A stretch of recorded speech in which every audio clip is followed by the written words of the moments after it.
I have felt for a long time that a lot of what gets put down as being cults or culty behavior or cultishness really isn't that far from the mainstream.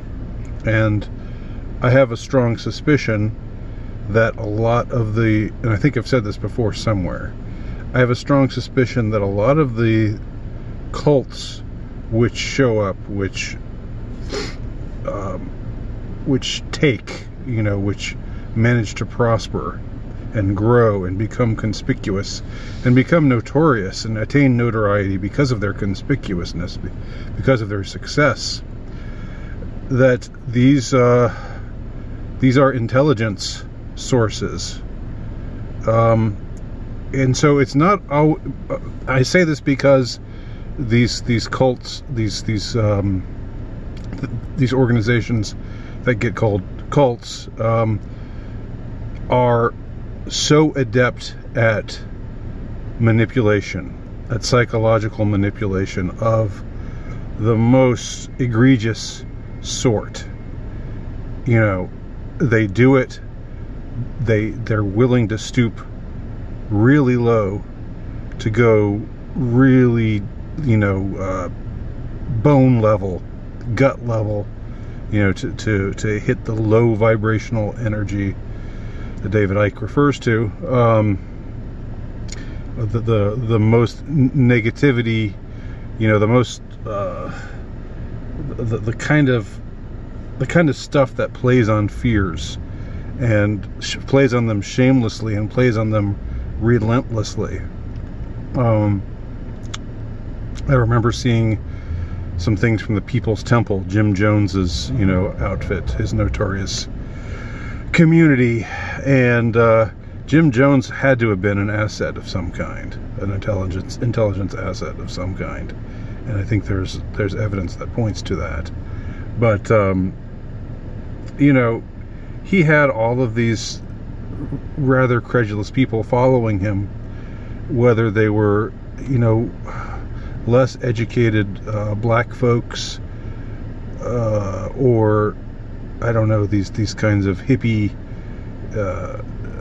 types of people, who were looking for a savior, looking to build a utopia.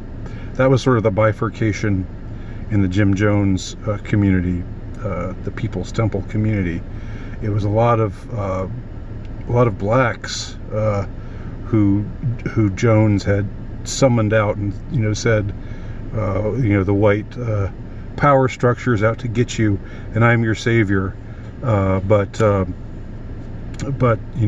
America is completely racist to the bone, and they're gonna get you. It's gonna be, the Klan is gonna be riding through the streets and lynching you left and right. And he staged all of these. He isolated all of his people down in Guyana and in Jonestown, and he had these alerts, these drills where he would summon them forward and show them all of the stuff what's going to go down in America, and if they don't stay on the path that he wants them to stay on, that they'll be lynched and treated, re-enslaved and whatever. All of this stuff, all of this incredible fear-mongering stuff, shameless kind of stuff. And he did it without remorse because he was a psychopath and a megalomaniac.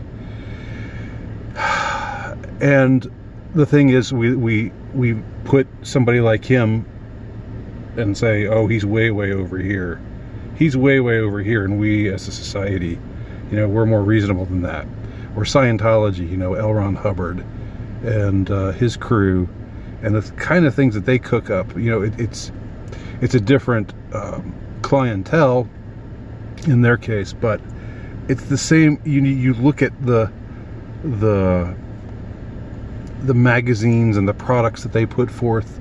They've got this whole thing about drugs being bad and the medical establishment being bad, which isn't wrong, I wouldn't say. But for them, it's an angle. It's an angle that they take, and they, they're just, again, completely shameless in the way that they use this kind of fear mongering. The way that I recall seeing some periodical or something that was put forth geared towards young people, and they had their own drug rehabilitation centers for youth. By the way, I have to say, maybe there are some youth rehabilitation centers or organizations or communities that were on the up and up. It seems like so many of them were just so absolutely slimy and culty in their own way, and these wilderness schools, the kind of stuff that you hear about a lot today. Kids being taken in the dead of night and sent to this place and just abused, and in this whole community of abuse where they're manipulated into abusing each other. These kinds of so-called schools, I look around at the kind of these drug rehabilitation places that were opening up. I remember in the 80s they had the charter centers, and like drugs were the bogeyman. And I'm not saying I'm in favor of drugs or that drug abuse is not a real thing, but it was like they were using this as this was their excuse, this was their pretext. And I know this sounds paranoid to some of you, but the more I look into it, the more I see these kinds of groups, these kinds of organizations. And again, I'll bring up Scientology.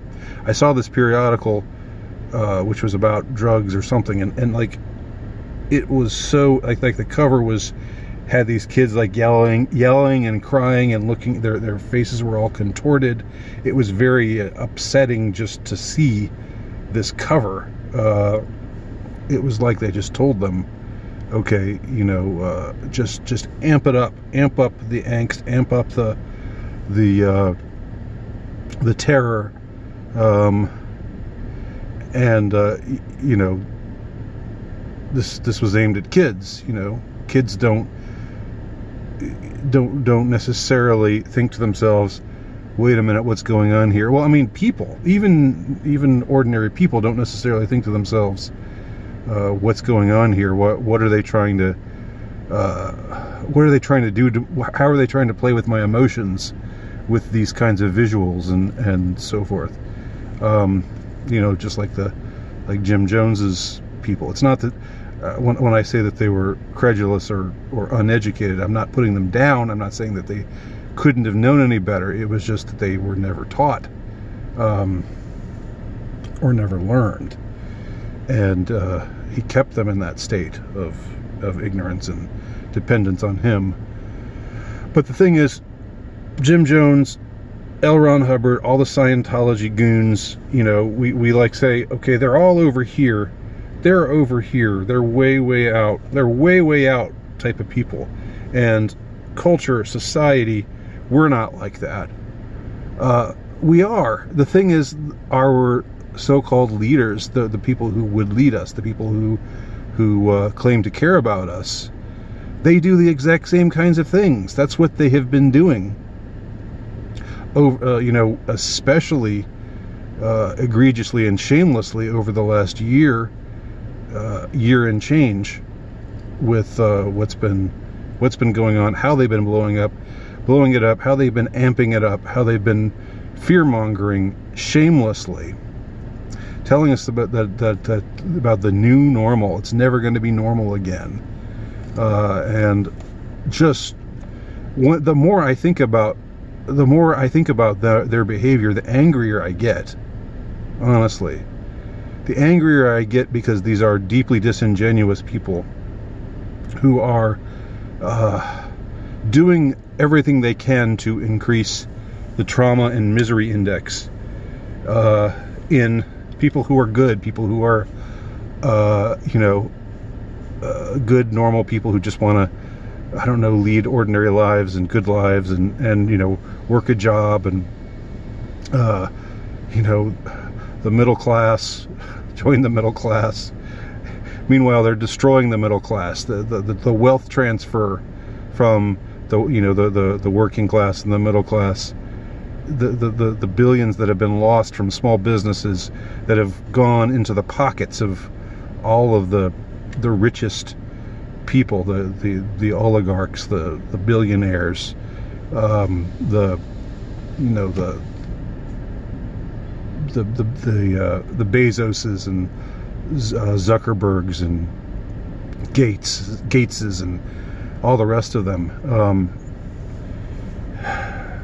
There's something, there's something very evil afoot, and I want to say that we get shown these things like Scientology, like Jim Jones. And by the way, Jim Jones was very well respected among liberal groups in California in the 70s. His People's Temple, I think Rosalind Carter, the First Lady, spoke highly of the People's Temple, and he had other, I think that what's the mayor, the hippie mayor, or not mayor, the hippie governor, Jerry Brown, was a big fan of the People's Temple. And so after they crash and burn, and Jim Jones convinces nearly 1,000 people to drink this poison Kool-Aid, and to force their children to drink this poison Kool-Aid, and after that happens, then they say, oh well, Jonestown, a cautionary tale, and it's like, hold it at a distance from ourselves. No, Jonestown is Jim Jones is Bill Gates, is L. Ron Hubbard, okay, is Bezos and the rest of them. They are all the same person, and they are all engaging in shameless fear-mongering and grave evil, and they must be defeated. That's my thoughts on the matter. Thanks for watching. Andy Nowicki, AltRightNovelist.com.